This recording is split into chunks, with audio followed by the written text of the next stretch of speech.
Hi Stampers! Today we're going to make this candy bar wrapper, but I got this one from Terry at Leadership and it's so stinking cute. So let me show you how it works. When you pull the candy bar, the bottom slides out too. Oh my gosh, I love it. Now I made a card like this. This is the one that I did a video on a couple years ago.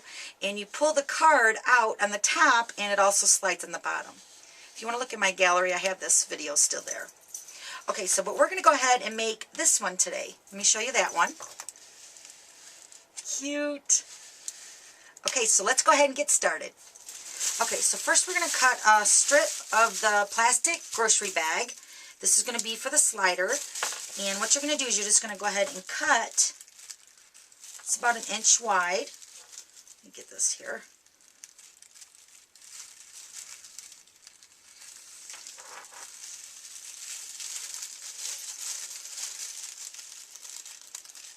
Okay, so you're just going to cut your strip like that.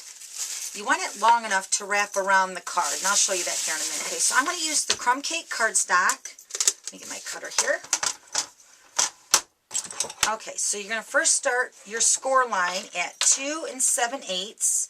That's the mark right before the 3 inch. And then you're going to slide that down to 3 inches. Then you're going to slide it down to 5 3/4. And then 5 7/8. That's right before the 6. Then 8 3/4.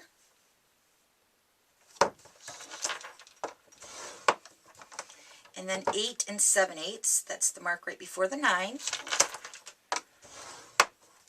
And then you're going to cut it at 9 1/4.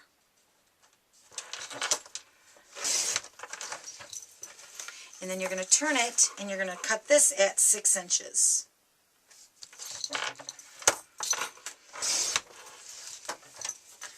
Okay. Okay, so now we're going to go ahead and fold all our score lines. Okay, so then once all your lines are folded, then we're just going to go ahead and add our plastic bag first. And this is going to be the center of your candy wrapper. So we're going to wrap the plastic bag around this center piece right here.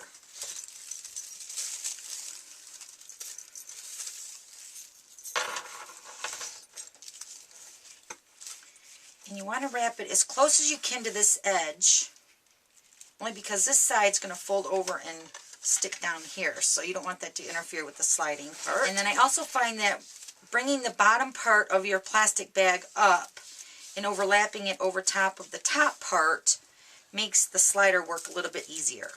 So what I'm going to do is I'm just going to go ahead and trim this down just a little tiny bit. I just need it to be enough to overlap. And then I'm going to take some sticky strip.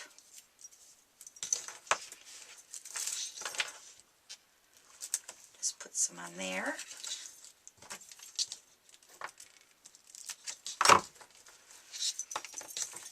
Peel that off.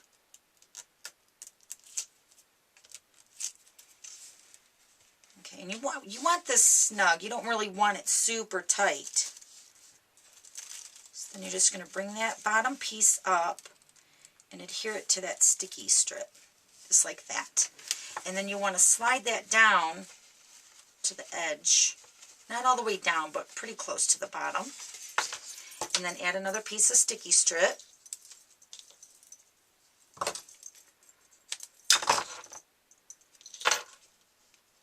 On the bottom. And then go ahead and peel that off. And then you're going to take your candy bar, and then I'm going to lay this right over top of that sticky strip. Just like that. Okay, so then you're going to open up the flap, and on this back side here, you're going to add this panel, and this is cut at 2 1/2 by 5 1/4. And before I go ahead and adhere this to that grocery bag, I'm going to go ahead and sponge it with the early espresso.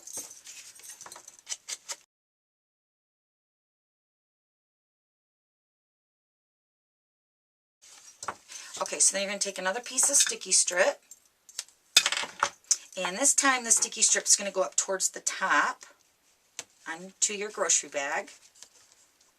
Peel that off.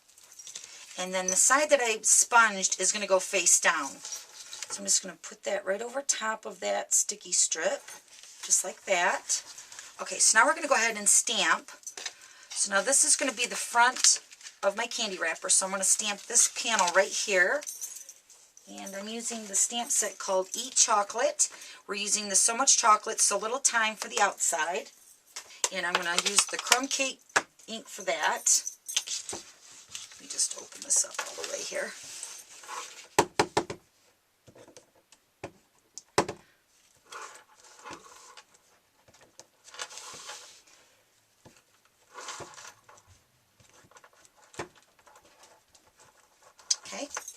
Okay, then you take the 1 1/4 circle punch, and you're going to punch half of a circle out right between the 2 score lines,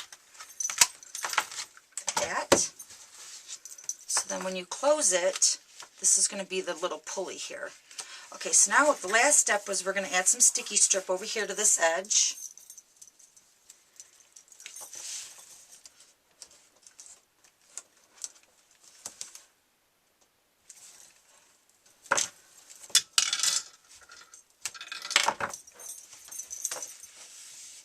Then you're just going to go ahead and peel that off. And then you're going to take this flap here and you're going to line that up inside like that. So it's just going to fold over, making sure the edges meet, and then press that down. And then your slider should work. Isn't that cute? Oh my gosh, I love it. Okay, so then I'm just going to go ahead and stamp the little slider part out here. I'm going to use the Early Espresso ink, and then I'm going to use this image from the same stamp set, and this says, "I would give up chocolate, but I'm no quitter." Love that. Just going to stamp that right at the bottom. So cute. And that's pretty much it. That's how you make the chocolate bar slider. Love it. Okay, so then on this one, I went ahead and stamped the chocolate stamp in the Early Espresso, and I just hand cut out the chocolate bar, and then I popped those up on the front of it with the dimensional. And then on the inside, where this is here, what I did is I just covered that cupcakes right here in the screening with another one of the chocolates, and I just adhered that with the snail. That's it. Don't you love it? And that's it. And then I went ahead and sponged the edges also on that one. And then here's Terry's again. I love Terry's. So cute. Okay, so thanks for stopping by. We'll see you later. Bye.